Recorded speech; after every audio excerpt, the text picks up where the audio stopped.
नमस्कार। मैं वीके शास्त्री अपने चैनल के माध्यम से आप सभी दर्शकों का बहुत बहुत स्वागत करता हूं। ग्रहों के राजाधिराज भगवान भुवन भास्कर सूर्यदेव 16 दिसंबर को राशि परिवर्तन करके अपने मित्र देवगुरु बृहस्पति की राशि धनु राशि में गोचर कर चुके हैं और 14 जनवरी तक धनु राशि में ही सूर्य का गोचर रहेगा। इस बार का सूर्य का राशि परिवर्तन बहुत ही अद्भुत और विलक्षण प्रभाव लेकर आ रहा है, क्योंकि धनु राशि में गोचर करते हुए सूर्यदेव देवगुरु से त्रिकोण पर होंगे। नवम पंचम का योग बनेगा। साथ ही साथ सूर्य का गोचर देवगुरु की राशि में और देवगुरु का गोचर सूर्य के नक्षत्र कृत्तिका नक्षत्र में होगा। ऐसी स्थिति में सूर्य गुरु दोनों ही एक्टिवेट होंगे और अपना शुभ फल प्रदान करेंगे। इस गोचर की सबसे महत्वपूर्ण बात यह है कि 16 नवंबर से 16 दिसंबर के बीच जब सूर्य का गोचर मंगल की राशि वृश्चिक राशि में था और सूर्य पर शनि की दशम दृष्टि राहु की नवम दृष्टि पड़ रही थी, तो उससे सूर्य मंगल दोनों ही पीड़ित हुए और अपना शुभ फल नहीं दे पाए। लेकिन अब सूर्य राहु और शनि की दृष्टि से मुक्त हो चुके हैं और अपना पूरा शुभ फल देने में सक्षम हैं। तो सूर्य के राशि परिवर्तन का मीन राशि के जातकों के जीवन पर क्या प्रभाव पड़ेगा, इसी का विश्लेषण करेंगे इस वीडियो में। ये विश्लेषण आपकी चंद्र राशि के आधार पर किया जा रहा है और वीडियो के अंत में मैं आपको सूर्य के उपाय भी बताऊंगा। तो मीन राशि की जातकों की कुंडली आपके सामने है। लग्न के स्वामी हैं देवगुरु बृहस्पति और देवगुरु बृहस्पति आपकी कुंडली में धन के भाव में गोचर कर रहे हैं। सूर्य का गोचर कुंडली के दशम भाव में है, जहाँ की सूर्य दिग्बली होते हैं। शनि 12वें भाव में विपरीत राजयोग बना रहे हैं। सूर्य से काउंट कीजिए तो 1 2 3 4 5 सूर्य से पंचम स्थान पर हैं देवगुरु और देवगुरु से नवम स्थान पर हैं सूर्य, और इस तरह से सूर्य गुरु का नवम पंचम योग बन रहा है। और इस योग के बनने के कारण गुरु सूर्य दोनों ही एक्टिवेट होंगे, और जब दोनों ही एक्टिवेट होंगे तो धन भाव के और दशम भाव के सभी शुभ फल आपको प्रदान करेंगे। पिछले माह की अगर बात करें, पिछले माह 16 नवंबर से 16 दिसंबर तक सूर्य का गोचर आपकी कुंडली में भाग्य भाव में था और मंगल भी सूर्य के साथ गोचर कर रहे थे। नवम भाव में गोचर करते हुए सूर्य भाग्य भाव को प्रकाशित करते भाग्य का पूरा साथ मिलना चाहिए था, लेकिन ऐसा नहीं हुआ। ऐसा इसलिए नहीं हुआ क्योंकि राहु की नवम दृष्टि और शनि की दशम दृष्टि सूर्य और मंगल पर पड़ रही थी। सूर्य और मंगल राहु और शनि की दृष्टि पड़ने से पीड़ित हुए। दोनों के पीड़ित होने के कारण पिछले माह आपको तरह तरह की समस्याओं से जूझना पड़ा होगा। सूर्य शासन प्रशासन के कारक होते हैं। इस गोचर काल में आपका कोई कार्य शासन प्रशासन से जुड़े अधिकारियों से था, वो कार्य नहीं हो पाया होगा। सूर्य मंगल का गोचर भाग्य भाव में था, लेकिन भाग्य का साथ आपको नहीं मिला होगा और इससे आपके काम बनते बनते या तो बिगड़ गए होंगे या फिर कार्यों में रुकावट आई होगी। सूर्य पिता के कारक होते हैं। पिता का स्वास्थ्य खराब हुआ होगा या पिता से मतभेद हुआ होगा। सूर्य पर शनि की दृष्टि पड़ने के कारण जो लोग राजनीति के क्षेत्र में हैं उन्हें भी तमाम उठापटक का सामना करना पड़ा होगा। राहु की दृष्टि पड़ने के कारण आपके कार्य बनते बनते बिगड़ गए होंगे। स्वास्थ्य खराब हुआ होगा। मानसिक चिंता, काम में मन न लगना, अनजाना भय और डिप्रेशन की समस्या, इन समस्याओं से आपको जूझना पड़ा होगा। सूर्य मान सम्मान, पद और प्रतिष्ठा के कारक होते हैं, लेकिन आपको अपने कार्यों का जो प्रतिफल मिलना चाहिए था वो आपको नहीं मिला होगा। अपने परिश्रम से आपको जो सम्मान मिलना चाहिए था, जो स्टेटस आपका होना चाहिए था, वो नहीं हो पाया। इसके अलावा माइग्रेन, सिरदर्द, heart problem, angina pain, joint pain, fever, इन सब समस्याओं से भी आपको परेशान होना पड़ा होगा। आर्थिक दृष्टि से भी ये समय अच्छा नहीं गुजरा होगा। कोई गवर्नमेंट प्रोजेक्ट आपने पूरा भी किया होगा, लेकिन आपका पैसा जो गवर्नमेंट से मिलना था वो नहीं मिल पाया होगा।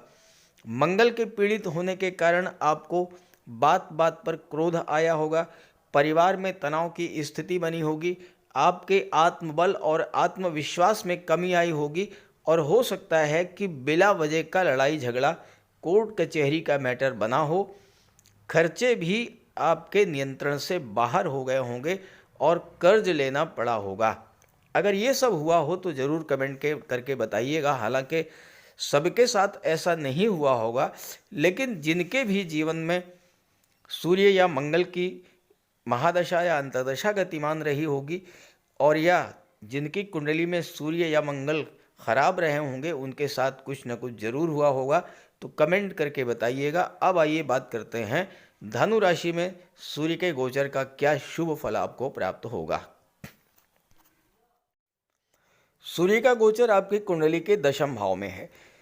दशम भाव में सूर्य दिग्बली होते हैं, और इसके अलावा सूर्य अपने मित्र की राशि में गोचर कर रहे हैं, इसलिए सूर्य इस समय बहुत मजबूत स्थिति में है और अपना पूरा पूरा शुभ फल आपको देने के लिए सक्षम हैं। गुरु से त्रिकोण पर हैं, गुरु से नवम पंचम का योग बन रहा है, और शनि और राहु की दृष्टि से बाहर आ चुके हैं। तो पिछले माह शनि और राहु की दृष्टि पड़ने के कारण जो समस्याएं आपके जीवन में आई थीं, वो धीरे धीरे समाप्त होना शुरू हो जाएंगी। दशम भाव से आपके जॉब, कैरियर और प्रोफेशन का विचार किया जाता है। सूर्य शासन, प्रशासन, सरकारी नौकरी, पद प्रतिष्ठा के कारक हैं, और इस गोचर काल में छठे भाव के स्वामी होकर के दशम में गोचर कर रहे हैं। छठा भाव नौकरी का होता है, छठा भाव कंपटीशंस का होता है, छठा भाव सर्विस सेक्टर का होता है। ये समय छात्रों के लिए विशेष महत्व का है, क्योंकि सूर्य छठे भाव के स्वामी होकर के जब दशम में गोचर कर रहे हैं, तो आपके लिए गवर्नमेंट जॉब के द्वार प्रशस्त होने जा रहे हैं।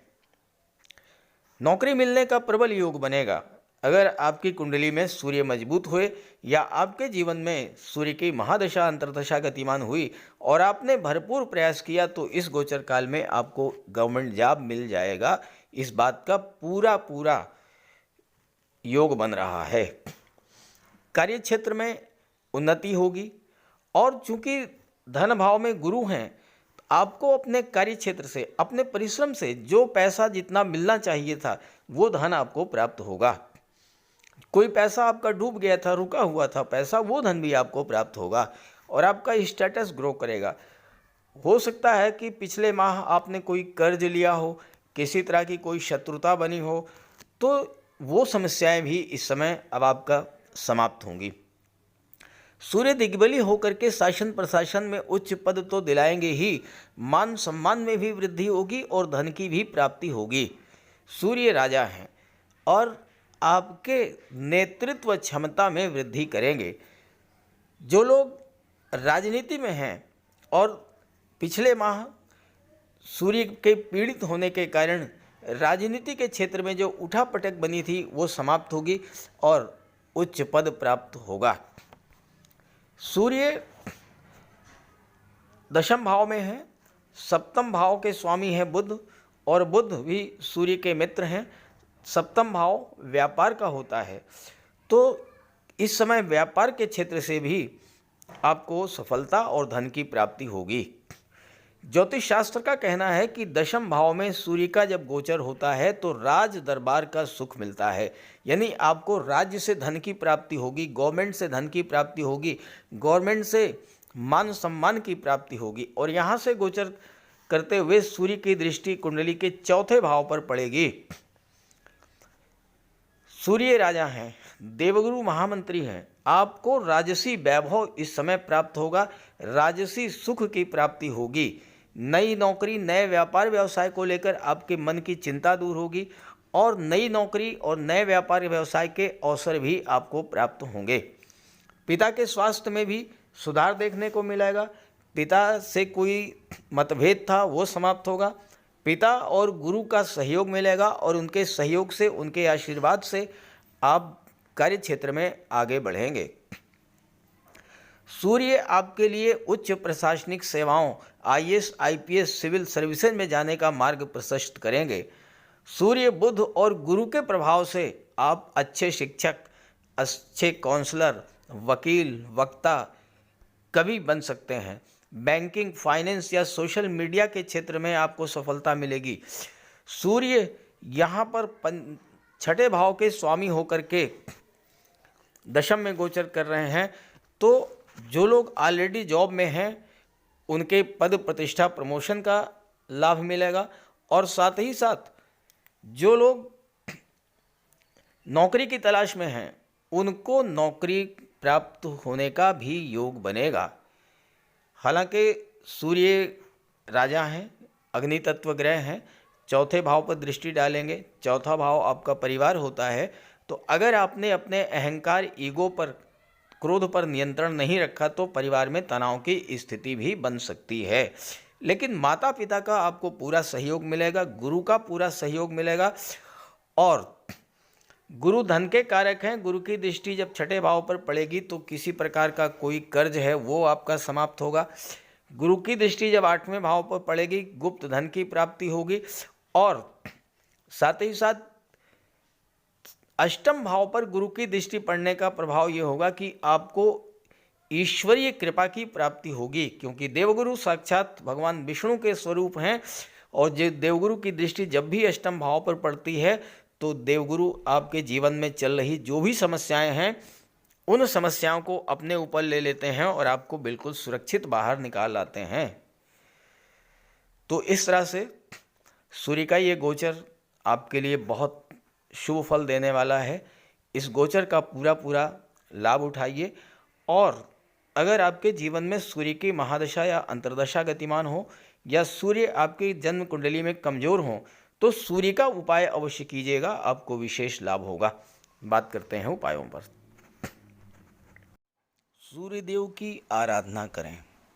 खास करके छात्रों को या जो कॉम्पिटिटिव एग्ज़ाम्स की तैयारी कर रहे हैं उन्हें तो सूर्य के उपाय अवश्य करने चाहिए। सूर्य आत्मा के कारक हैं।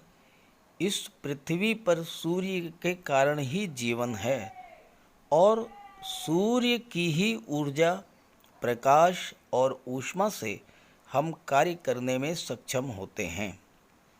सूर्य देव की आराधना करेंगे, आत्मा को बल मिलेगा, आत्मविश्वास में वृद्धि होगी, कार्य करने की ऊर्जा प्राप्त होगी, जीवन में रोशनी आएगी, भाग्य चमक जाएगा, और फिर आप सफलता की सीढ़ियां चढ़ते चले जाएंगे।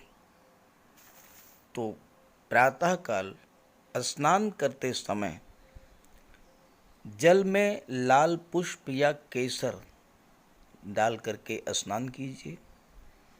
इसके बाद सूर्योदय से 1 घंटे के भीतर सूर्य देव को अर्घ्य दीजिए। तांबे के लोटे में जल, अक्षत, लाल पुष्प, रोली, लाल चंदन ये डाल करके सूर्य देव को अर्घ्य दीजिए। ध्यान रखें कि सूर्य देव को अर्घ्य 3 बार में देना है। 1 लोटे जल को आपको 3 बार में अर्घ्य देना है, और साथ ही साथ इस बात का ध्यान रखना है कि जो जल है वो आपके पैरों पर ना गिरे। इसके बाद गायत्री मंत्र का जाप करें, आदित्य हृदय स्तोत्र का पाठ करें। छात्रों को तो सूर्य का ये उपाय नियमित रूप से करना चाहिए, क्योंकि सूर्य ही सरकारी नौकरी के कारक हैं, और आज के युग में हर छात्र का सपना होता है कि वो आईएएस बने, आईपीएस बने, या शासन प्रशासन में उच्च पदस्थ अधिकारी बने, और सूर्य इन सब के कारक होते हैं। सूर्य पिता के कारक हैं। पिता का सम्मान कीजिए, उनकी सेवा कीजिए, उनके मार्गदर्शन में आगे बढ़िए। यदि किसी तरह का कोई विवाद भी है तो उसे भुला दीजिए, और उन्हें किसी तरह का कष्ट तो बिल्कुल न दें। इससे सूर्यदेव को बल मिलेगा। सूर्यदेव को बल प्राप्त हो इसके लिए रविवार को नमक का सेवन ना करें। दलिया, दूध, दही, गुड़, गेहूं की रोटी, इन सब का प्रयोग करें।